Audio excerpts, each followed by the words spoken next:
কি ভাবছেন মেলায় আসছে আর বিভিন্ন ধরনের খাবার খাবো না সেটা কি হয়? আর মেলার স্পেশাল স্পেশাল খাবারগুলো না খেলে তো একদমই হয় না। প্রত্যেকবার এসে আমার একটু একটু করে খাবারগুলো খেতেই হবে, স্পেশাল যে খাবারগুলো। আর এগুলো বলতে গেলে স্পেশাল না, এগুলো সবাই নিয়মিত খায়, তারপরেও হচ্ছে একটু স্পেশাল থাকে যেহেতু মেলার। আসসালামু আলাইকুম, আশা করছি সকলেই ভালো আছেন। আলহামদুলিল্লাহ আমিও ভালো আছি। তো মেলায় আমরা আজকে কি কি খেলাম না খেলাম সব কিছু নিয়ে আসছি দ্বিতীয় পর্বে, কারণ ফার্স্ট পর্বটা অনেক বেশি লং হয়ে গেছিলো, সেটার জন্য ভাবলাম যে আর একটা নতুন করে ভিডিও করে ফেলি খাবারের জন্য। আমরা কি কি খেলাম আর কেমন দাম ছিল সব কিছুই আজকে শেয়ার করব আপনাদের সাথে। তো এখানে চলে আসছিলাম প্রথমে মেলাতে এসে, কিন্তু প্রথমে স্টলটা পড়ে, আর এখানে হচ্ছে সব কিছু খাবার আপনার গ্রসারি আইটেমের মতোই অনেকটা ধরতে গেলে, আর এখানে একটু প্রাইসও বেশি ভাই। যাই হোক, তারপর হচ্ছে আমরা চলে আসছি জিলাপি খাওয়ার জন্য। আর এটা আমি প্রত্যেকবার ট্রাই করি, কারণ মেলাতে আসলে আমার এই জিলাপিটা খেতেই হয়, এত বেশি মজার থাকে। মেলায় আসলে আপনারা যে যাই করেন না কেন, যাই খান না কেন, এই জিলাপিটা কিন্তু একদম মিস করবেন না, কারণ এই জিলাপিটা এত বেশি স্পেশাল থাকে, কি বলবো গাইস, অনেক অনেক বেশি স্পেশাল থাকে। তো আমরা সবাই হচ্ছে এখানে জিলাপি খেয়ে নিচ্ছিলাম, আর এখানে হচ্ছে 200 টাকা করে কেজি ছিল গাইস। তো অনেক বেশি ভালো লাগছে জিলাপিটা, যত দামি নেক না কেন মান ভালো, খেতে ভালো, তো খেতে মন চাইবেই, যে কেউ এটা খেতে চাইবে, কারণ একবার খেলে বারবার খেতে চাইবে, এটা আমি বলে দিতে পারি। তারপর যাই হোক, মেলার ভিতরে তো আর কোনো কিছু খাবার তেমন একটা খাই নাই, ফুচকা আমি কখনোই মেলার ভিতর থেকে খাই না।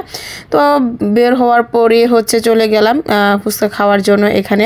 আর এখানে ফুচকা খেতে এসে ভাই এত পরিমাণ লো কোয়ালিটি ছিল, কি বলবো, আমরা যখন পার্কে বা অন্যান্য জায়গায় ফুচকা খাই অনেক বেশি মজা লাগে, ভালো লাগে, বাট এখানে ফুচকাগুলো একদমই ভালো ছিল না। আর চটপটি যে বাইক কি দিছে আমি নিজেও জানি না, এগুলা খুবই বাজে ছিল, এগুলো একদম লস প্রজেক্ট। কারণ এখানে বিশেষ করে মেলাতে ফুচকা খাওয়া বা চটপটি খাওয়ার কোনো মানেই আসে না আমার মতে। কিন্তু আমার মতো যারা ফুচকা লাভার আছেন তারা তো কি করবেন, না খেয়ে যাবেন না। আর এখানে দেখেন রিয়াকশানটা কেমন ছিল আমার বোনের, একদমই ভালো ছিল না। আমরা সবাই বললাম না, লস প্রজেক্টে পড়ে গেছি, কি করব গাইস। টাকাগুলো একদম জলে চলে গেছে। 40 টাকা করে প্লেট ছিল, যদিও দাম বেশি না, তারপর খাবারের মান একদমই ভালো ছিল না। তারপর এখান থেকে চলে এসে আমরা হচ্ছে খেতে চলে আসলাম। আর এখানে এসে হচ্ছে ডিম, চিংড়ি 70 টাকা, 100 টাকা আর বেশি ছিল। আর যে ডিমের চপগুলো এগুলো ছিল 10 টাকা করে, আর ছোটো চিংড়ির যে চপগুলো সেগুলো 10 টাকা করে ছিল।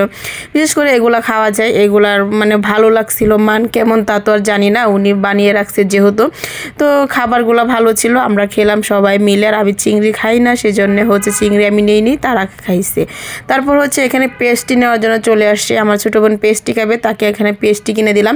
এখানে পেস্ট্রিগুলো 100 টাকা করে নিয়েছিল। তারপর হচ্ছে মোস্ট ইম্পর্টেন্ট যেটা হচ্ছে চা না খেলে তো আমাদের হবেই না, কারণ চা হচ্ছে মাস্ট বি, লাগবে। তো এখানে হচ্ছে আমরা মালাই চাটা খাইছিলাম, এত বেশি মজা ছিল গাইস, ভাবছিলাম যে আরও 2-3 কাপ নাকি খাবো। তো কি করবো, চা তো আর এত বেশি খাওয়া যায় না, তো মালাই চাটা সব থেকে বেশি মজার ছিল। আর হচ্ছে জিলাপি, আপনারা হচ্ছে বাণিজ্য মেলায় আসলে এই 2টা খাবার অবশ্যই খাবেন।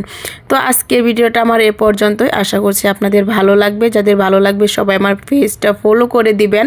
আর সবাইকে অসংখ্য ধন্যবাদ আমার পুরো ভিডিওটা দেখার জন্য। সবাই আমার পেজটা ফলো করে শেয়ার করে দিবেন। আর যারা যারা দেখতেছেন অবশ্যই সুন্দর একটা কমেন্ট করে যাবেন। আল্লাহ হাফেজ সবাইকে।